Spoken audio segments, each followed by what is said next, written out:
ஈஸியாக பெயிண்டிங் பண்ணுறது எப்படின்னு சொல்லிட்டு பார்க்கலாம். ஃபஸ்ட்டு நம்ம என்ன ட்ராயிங் பெயிண்ட் பண்ண போகிறோமோ அதை வந்து நம்ம இந்த மாதிரி நார்மல் சாக் பீஸ் நான் வந்து ட்ரேஸ் பண்ணியிருக்கேன். ஒயிட் பென்சில் இல்லைன்னா நம்ம ட்ரேசிங் கூட பண்ணி இந்த மாதிரி நம்ம ஒரு ட்ராயிங் வந்து நம்ம என்ன பிக்சர் பண்ண போகிறோமோ அதை ப்ளவுஸில் வந்து ஃபஸ்ட்டு ட்ரேஸ் பண்ணிக்கணும். அதுக்கப்புறமா ஃபேப்ரிக் பெயிண்ட் இருக்கு இல்லைங்களா, அந்த ஃபேப்ரிக் பெயிண்ட் வந்து நம்ம என்ன கலர் எந்த இடத்துல கொடுக்க போகிறோம் அப்படின்னு சொல்லிட்டு நம்ம அதை அப்படியே மேலேயே ஃபஸ்ட்டு வந்து பண்ணணும். எப்பயுமே ட்ராயிங் பண்ணிவிட்டு மேலேருந்து கீழே அப்படி தான் நம்ம கொடுக்கணும். எப்பயுமே ஒரு பெயிண்டிங் பண்ணும்பொழுது மேலேருந்து கீழே ப்ரெஷ்ஷை எடுத்தோடனே ஃபஸ்ட்டு தண்ணியில் டிப் பண்ணிவிட்டு அதுக்கப்புறம் துணியை போட்டு நல்லா க்ளீன் பண்ணி தொடச்சிட்டு அதுக்கப்புறம் தான் இந்த பெயிண்ட்டு பாக்ஸ்லேயே நம்ம உள்ளே விடணும். நீங்கள் தண்ணியில் தொட்டு டைரெக்டாக நீங்கள் பெயிண்ட் பாக்ஸில் வச்சிங்கன்னா அப்படியே வந்து ஸ்ப்ரெட் ஆகி எல்லா இடமும் போகும். அதனால் நல்லா ஃபஸ்ட்டு துணியில் தொடச்சிடணும்.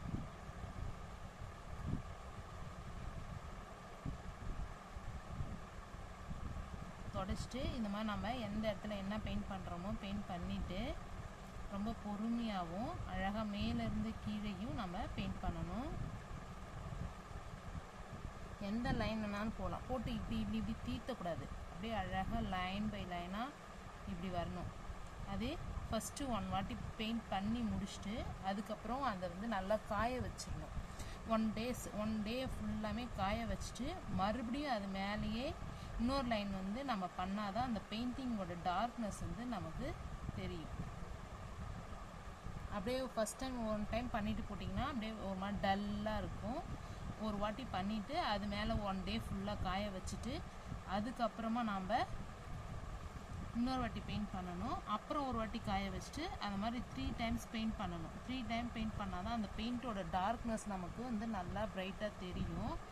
இல்லைன்னா ஒரு மாதிரி நல்லா இருக்காது. 3 டைம்ஸ் பெயிண்ட் பண்ணுங்கள். மேலே மேலே மேலே காய வச்சு பண்ணும்பொழுது அந்த பெயிண்ட்டோட அழகு வந்து ரொம்ப அழகாக இருக்கும்.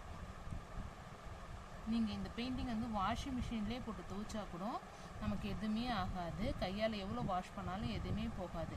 ஆனால் ஒரு 3 டேஸ்க்கு வந்து அதை நம்ம சும்மா கூட யூஸ் பண்ண கூட சும்மா மேலே கூட போடாத அளவுக்கு அப்படியே நிழல்லையே காய வச்சிடணும். ஃபேன் காற்றுல நிழல்லன்னு ஒரு 3 டேஸ்க்கு மட்டும் நார்மலாக நம்ம டச் பண்ணாமல் விட்டுருணும். இந்த மாதிரி நம்ம ட்ராயிங் பண்ணிவிட்டு 0 சைஸ் ப்ரெஷ்ஷு, இது வந்து பட்டை ப்ரெஷ்ஷு, இந்த பட்டை ப்ரெஷ்ஷை வச்சு நம்ம ட்ராயிங் பண்ணிடுறோம். உருட்டு ப்ரெஷ்லையும் வச்சு பண்ணிக்கலாம். 0 சைஸ் ப்ரெஷ்ஷு ரொம்ப மெலிசாக அவுட்லைன் பண்ணுறதுக்கு 0 சைஸ் ப்ரெஷ்ஷுன்னு கேட்டிங்கன்னா தருவாங்க. அதை வச்சு நம்ம அவுட்லைன் பண்ணிக்கலாம். இப்போ ஒரு பெயிண்ட் பண்ணிட்டீங்க, அடுத்த கலர் எடுக்கிறீங்கன்னு போது டைரெக்டாக இந்த ப்ரெஷ்ஷை வந்து அப்படியே இன்னொரு பெயிண்ட்டு பாட்டிலில் விடக்கூடாது. இதை வந்து நல்லா வாட்டரில் நல்லா கழுவிட்டு அப்புறமா இன்னொரு வாட்டி அதை துணி போட்டு தொடச்சிட்டு நல்லா துணியால் தொடச்சிட்டு அதுக்கப்புறம் தான் இன்னொரு பாட்டிலில் நம்ம இந்த பெயிண்ட்டை வந்து டச் பண்ணணும். ஃபஸ்ட்டு நுனியில் இப்படி லேசாக மேலேருந்து கீழே இல்லை கீழே இருந்து மேலே இதோட ப்ராசஸ் இந்த மாதிரி தான் பண்ணணும். பெயிண்டிங்கை பொறுத்தளவு ஒன்று மேலேருந்து கீழே வரணும், இல்லைன்னா கீழேருந்து மேலே போகணும்.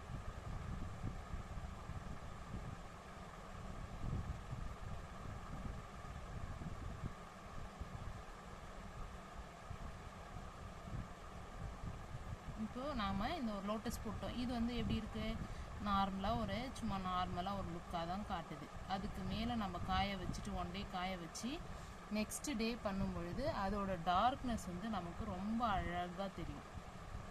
இப்போ வந்து லைட்டாக தான் இருக்கும். அது மாதிரி இப்போது இந்த பெயிண்ட் நான் பண்ணிட்டேன்.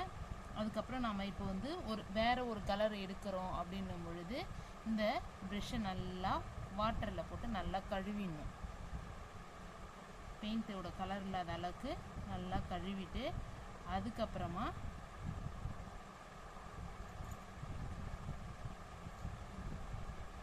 நம்ம இந்த மாதிரி சின்னதாக வந்து தண்ணி வச்சு வாட்டரில் கழுவிக்கலாம். சின்னதாக நம்ம எதுலையாவது ஒரு தண்ணியில் ப்ரஷ் பண்ணிட்டு இந்த மாதிரி நல்லா க்ளீன் பண்ணிடணும்.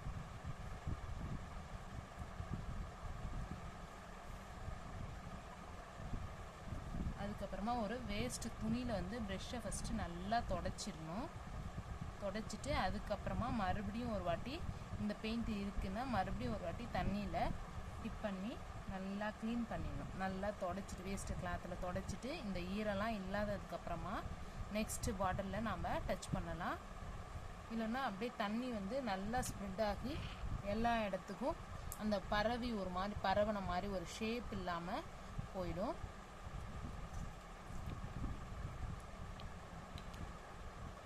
இப்போது க்ரீன் கலர், இந்த க்ரீன் கூட நம்ம எல்லோ சேர்த்தோன்னா அது ஒரு டபுள் ஷேட் கலரில் நமக்கு தெரியும் லீஃப்க்கெலாம். One side green one side yellow அந்த மாதிரி நீங்கள் பண்ணலாம்.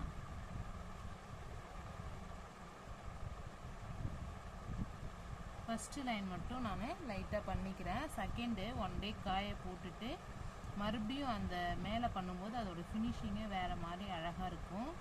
நீங்கள் அந்த மாதிரி 1 டே காய வச்சு 3 டைம் பெயிண்டிங் பண்ணால் தான் அதோட அழகு வந்து ரொம்பவே அழகாக தெரியும்.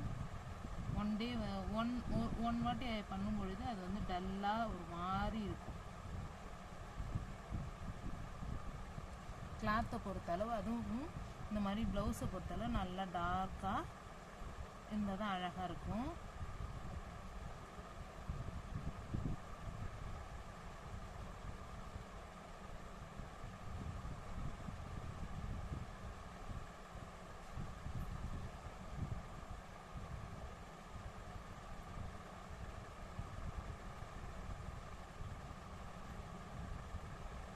மேலே மேலே மேலே நாம் கலர் கொடுக்கும்பொழுது ஒரு ரொம்ப டார்க்னஸாகவும் பார்க்க ரொம்ப நீட்டாகவும் இருக்கும்.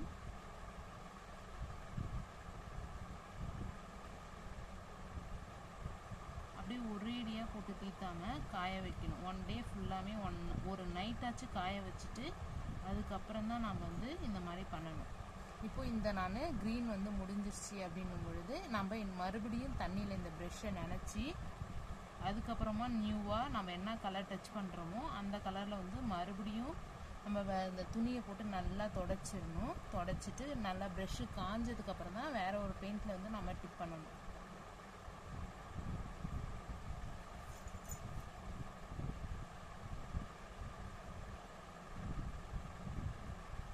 கீழே வந்து நான் பெயிண்ட் வந்து நம்ம பண்ணும்பொழுது கீழே வந்து இறங்கும் அந்த கிளாத்தை விட்டு. அது வந்து தரையிலையோ வேறு ஒரு இடத்துலையோ டச் ஆகாமல் இருக்கிறதுக்காக ஒரு அட்டை மாதிரி நான் கீழே வச்சுருக்கேன்.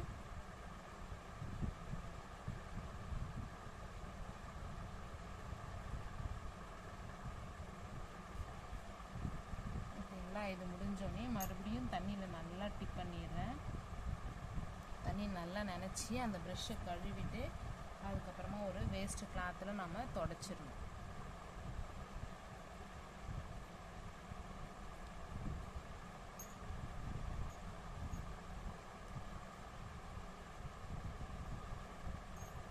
இப்போது நம்ம இது மேலேயே வந்து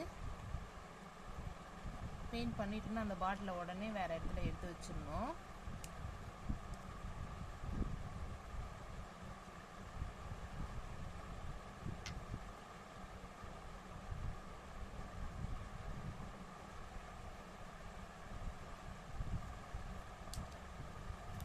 கீழே அந்த அட்டை வந்து நமக்கு பெயிண்ட் வந்து தரையில் படாமல் இருக்கிறதுக்கும் ஒரு கிரிப்னஸ்க்காகவும் நமக்கு எப்பயுமே இருக்கணும். இந்த பெயிண்ட் பண்ணும்போது கீழே வந்து அந்த தரையில் போய் படும். நம்ம என்ன அட்டை வச்சுருக்கோமோ அதில் போய் கண்டிப்பாக டச் ஆகும். அதனால் கீழே அட்டையோ பேடோ வேஸ்ட்டு ஒரு நியூஸ் பேப்பர் எந்தாவது ஒரு திக்னஸாக வச்சுட்டு நம்ம அதுக்கப்புறமா பெயிண்ட் பண்ண ஸ்டார்ட் பண்ணலாம். நம்ம இதுக்குன்னு வந்து நம்ம அந்த ரிங் இருக்கு இல்லைங்களா, ஆரி போடுற ரிங்கு எதுவுமே நமக்கு வந்து கிளிப்பு எதுவுமே ஸ்டாண்டு எதுவுமே தேவையில்லை. நார்மலாக நான் ப்ளவுஸு கீழே வச்சு நான் பெயிண்ட் ட்ரேஸ் சாக் பீஸ் தான், நார்மல் சாக் பீஸில் நான் இந்த மாதிரி பண்ணியிருக்கேன். ஆனால் வந்து ஒயிட் பென்சில் வச்சு நம்ம பண்ணணும். இப்போ ஈஸியாக எல்லாருக்கும் தெரியணுன்றதுக்காக நான் நார்மலாகவே பண்ணியிருக்கேன். கிரிப்னஸ்ஸாக அந்த ரிங் போட்டு பண்ணோன்னா நல்லா கிரிப்பாக இருக்கும். ஆனால் நம்ம நார்மலாகவே இந்த மாதிரி கீழே ஒரு அட்டையோ பேப்பரோ மொத்தமாக வச்சுட்டோம்னாலே நமக்கு அது நகராது. ஏன்னா லேஸாக தான் நம்ம பண்ண போகிறோம்.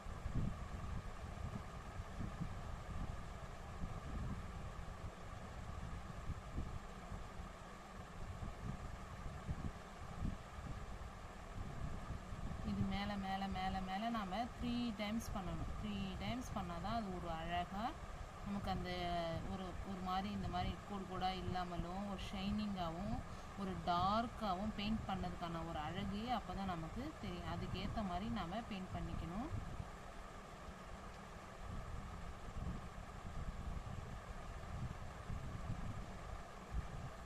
நான் செகண்ட் அவுட்லைன் பண்ணும் பொழுது நான் வீடியோ போடுறேன்.